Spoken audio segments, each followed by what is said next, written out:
আসসালামু আলাইকুম আসফত কাকা। ওয়ালাইকুম আসসালাম। আরে ঈদের জামাত তো 8টার সময় শুরু হইব, আর চেয়ারম্যান সাহেব কইছে হেল লাগে নামাজ পড়তে হইব আপনারে, চলেন। চেয়ারম্যান সাহেবের সাথে আমি নামাজ পড়বো? আরে হয় ঈদের জামাত শেষ করে তো গুরু আপনারই কাটতে হইব, চলেন।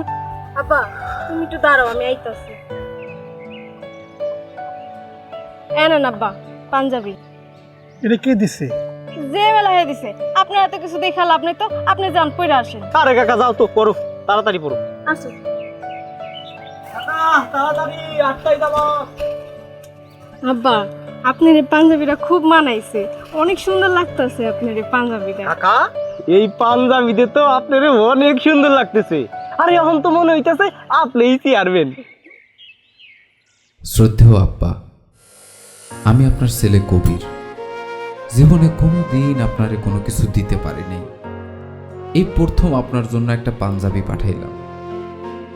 এই ঈদে আমার ছুটি হয় নাই। মালিক আমারে ভালোবাসে, তাই দায়িত্ব একটু বেশি। আমিও কিছু মনে করি না, কারণ কাজ করতে হইব, আমার অনেক বড় হইতে হইব।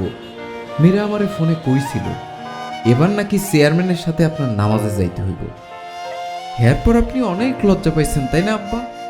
কারণ আপনার নতুন কোনো কাপড় নাই, তাই আমি গিফটলি থেকে পাঞ্জাবি অর্ডার দিছি।